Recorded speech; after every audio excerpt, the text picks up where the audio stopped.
በዛሬው ቪዲዮ ደግሞ የምንመለከተው መጽሐፍ ማንበብ ምን ያህል የሰው ልጅን ህይወት እንደሚለውጥ ዛሬ ያሳያችኋለሁ። መጽሐፍ ማንበብ ምን ማለት እንደሆነ በአንድ አባባል እንገናኝ። መጽሐፍ ማንበብ ማለት አባቶቻችን እንደሚሉት ብልህ ከሞኝ ይማራል አይደለም የሚባለው።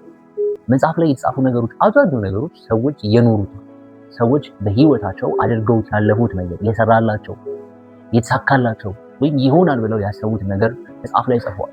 ያንን መጽሐፍ አንድ ሰው መጽሐፉን አግኝቶ ካነበበው ይህ ሰውዬ ነገሮች የሚሰሩበትን መንገድ አወቀ ማለት ነው። ህይወት የስኬት ጫፍ ላይ የስኬት ቦታ ላይ ለመድረስ ከፈለግ መክፈል ያለበት መስዋዕትነት አለ። መክፈል በቃ ግዴታ ነው። you have to pay the price ይላል የጂም ሮሃን ንግግር ሰምታችሁት ከሆነ በቃ መክፈል ያለበት ዋጋ አለ።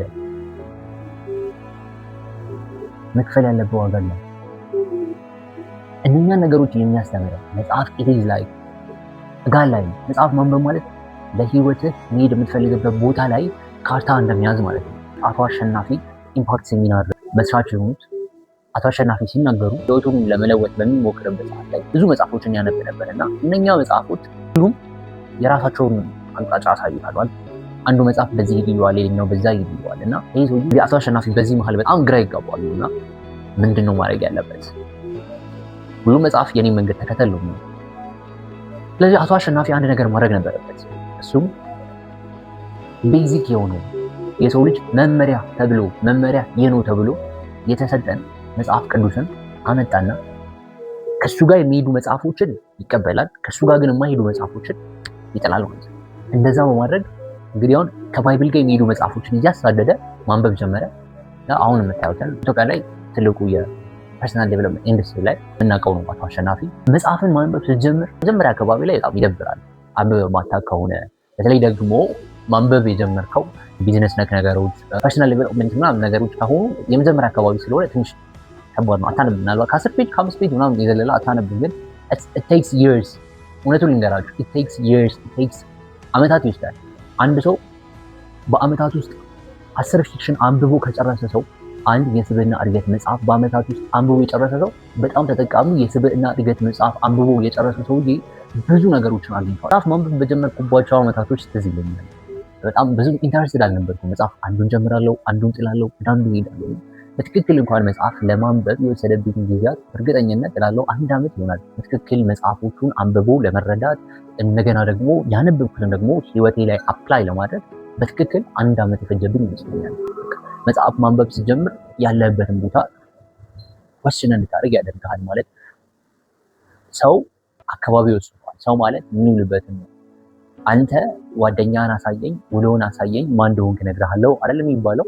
እናንተ ህይወታችሁን በአጭር መንገድ መቀየር ከፈለጋችሁ፣ ነጋችሁ የተሻለ ብሩህ ከፈለጋችሁ በጣም ቀላሉ አጭሩ መንገድ ህይወታችሁን ለመቀየር መጽሐፍ ማንበብ ነው። መጽሐፍ እንዴት ማንበብ እንጀምር? ይህ ትልቅ ጥያቄ ነው። መጽሐፍ ማንበብ ስትጀምሩ አድቫንስ ከሆኑ መጽሐፎች አትጀምሩ። ቀለል ካሉ መጽሐፎች ጀምሩ። በጣም ቀለል አድርገው የሚያሳያችሁ መጽሐፎች፣ ለለውጥ የሚያሳያችሁ መጽሐፎች፣ ወደ ለውጥ ዓለም ውስጥ እንዲገቡ የሚያደርጋቸው ምንድን ነው፣ ሰዎች አሁን እየሄዱበት ያለው የላይፍ ስታይላቸው መጨረሻ ላይ የት እንደሚያደርሳቸው በደንብ የሚናገሩ አይነት መጽሐፎች አሉ። የስብዕና እድገት መጽሐፍ አይነት ሆኖ ግን እንደ ፊክሽን ነገሮች ናቸው እና በደንብ ታሪኩን አጣጥማቸው እንድታነቡ እንዲሁም ከውስጣቸው እንዳይጠፉ የሚያደርጉ አይነት መጽሐፎች አሉ እና እነኛን መጽሐፎች ስታነብ በይበልጥ ደግሞ ጉጉቱ ያድርብሃል፣ መለወጥ ያድርብሃል። እነኚህ ጉጉቶች መለወጥ ሲያድርብህ ነው ከዛ መጽሐፍ ማንበብ አድቫንስ ወደሆኑ መጽሐፎች ኢንተርሚዲየት ወደሆኑ ትሄዳለህ። ከዛ ወደ አድቫንስ እያልክ የምትሄደው። አንድ ሰው ህይወቱን ለመለወጥ መጀመሪያ ምንም አይነት መጽሐፍ አንብቦ የማያውቅ ሰው ግን መጽሐፍ ማንበብ ለሚፈልግ ሰው የሚመጣው መጽሐፍ አንዱ የሮቢ ሻርማ መጽሐፍ በአማርኛ ራስን ወቅ፣ በእንግሊዝኛ ደግሞ The Monk Who Sold His Ferrari የሚለውን የሮቢ ሻርማን መጽሐፍ ያንብብ። እዛ ላይ በደንብ ስለመንፈስ ስንትራል አሁን እየሰራው ስላለ ስራ በኋላ ላይ ወዴት የጤና ቀውስ ውስጥ የመንፈስ ባዶነት ውስጥ እንደሚከት የሚያሳይ መጽሐፍ ነው። እዛ መጽሐፍ ላይ ያለው ካራክተር በኋላ ላይ ህይወቱን ወደ ህንድ ሄዶ ህይወቱን እንዴት እንደለወጠ ልምድህን እንዴት መቀየር እንዳለበት በደንብ ያሳያል። የሆኑ ሂንቶችን በደንብ ይነግርሃል። አትሊስት ውስጥህ የመቀየር የመለወጥ ፍላጎትን ያሳድርብሃል። ሌላው አልኬሚስት የሚል መጽሐፍ ብታነቡ በጣም አሪፍ ነው። በደንብ ይነግራችኋል። ስለ ህልምን ስለመከተል በደንብ ያወራችኋል። ስለዚህ እኔም ቪዲዮ ሰርቼ ነበረ። ይህን ቪዲዮ መለከቱት አሪፍ ነው። ህይወት ብዙ ነገር አላት እና ህይወት ሁሌም ጠይቃትን ነው የምትሰጠው። የሆነ ስጋ ቤት ሄደህ መቼም ሽሮ ይዘህ ስጋ አትጠብቅም ማለት። እኛ ያለነው በጣም ሙሉ የሆነ ህይወት ሙሉ የሆነ ዓለም ውስጥ ነው። ግን የምንጠይቀው ነው ዓለም ይሰጠን። ድህነት ከጠየቅ ድህነት ይሰጣል፣ ሀብት ከጠየቅ ሀብት ይሰጣል። ግን እንደ አላዲና እንደ ጂኖ አይደለም የኛው ዓለም። ወርቅ ብለህ ወርቅ አይመጣልህም፣ ገንዘብ ብለህ ገንዘብ አይመጣልህም።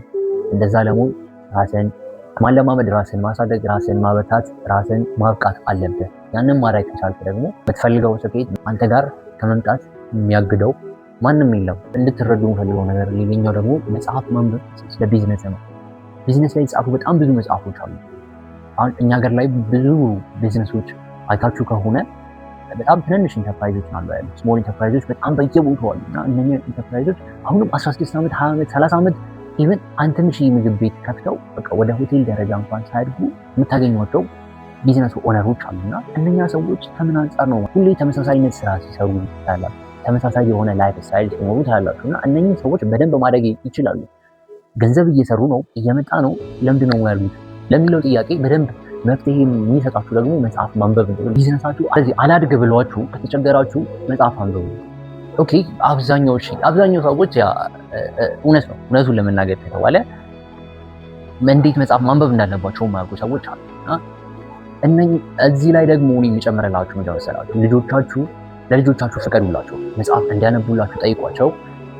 ልጆቻችሁ ደግሞ ወደ ቢዝነሳችሁ መጥተው ቢዝነሳችሁ እንዲሰሩላችሁ ፍቀዱላችሁ። የሚነግሯችሁን ስሟቸው። አትሊስት they know something። ትንሽ ጊዜ በኋላ የባይን ሴል ታይም ያበቃለታል። ቢዝነስ ውስብስብ የሆነ ኮንሰፕት ነው። በደንብ አንደርስታንድ ላደረገበት ሰው በጣም ስኬታማ የሚያደርገው ነው። በጣም በአጭር ጊዜ ውስጥ እንድታድግ የሚያደርግ ነው። አንደርስታንድ ያላደረገው ግን አሁንም በበፊቱ ወይ ቀጥላለሁ ብሎ የሚያስብ ከሆነ ግን በዚህ ጊዜ በዚህ ኢራ ላይ ሰርቫይቭ ማድረግ አትችሉም። ለዛ ደግሞ እንዴት ቢዝነስ እንደሚሰራ ማወቅ አለባችሁ። ያንን ማድረግ የሚችልላችሁ በአጭሩ ደግሞ አሁን ላይ ማለት ነው የትም ሳትሄዱ ምንም ነገር ገንዘብ ሳታወጡ በ5 ብር ፓኬጅ ብቻ ማለት ነው ዌብሳይቶች አሉ። የተለያዩ ዌብሳይቶች ፍሪ ቡክ የሚያቀርቡ ዌብሳይቶች አሉ እና እነኛ ላይ ገብታችሁ ይውላችሁ በእንግሊዝኛ መረዳት ባችሁን እንኳን የዛ መጽሐፍ ሪቪው ለጀሚናይ ሰጣችሁ ጀሚናይ ሪቪው እንዳደረግላችሁ ማድረግ ትችላላችሁ። በአማርኛ አድርግላችኋል። ከዛ ቢዝነስ አንደርስታንድ ማድረግ ነው የሚጠበቅባችሁ። ኦብቪየስሊ ቤዚክ ነገሩን ታውቁታላችሁ። ቢዝነስ ቤዚክ ነገሩን ካወቃችሁ ደግሞ የሆነች ነገር ነው ማስተካከል የሚጠበቅባችሁ። ከዛ ላጥ ብላችሁ ትሄዳላችሁ። ስኬታማ ለእናንተ ብቻ አይደለም፣ ለአንተ መኖሪያ ብቻ ሳይሆን ለልጆችህ ለሚመጣው ጀኔሬሽን ጭምር የሚተርፍን ቅሪት አስቀርተህ መሄድ ትችላለህ።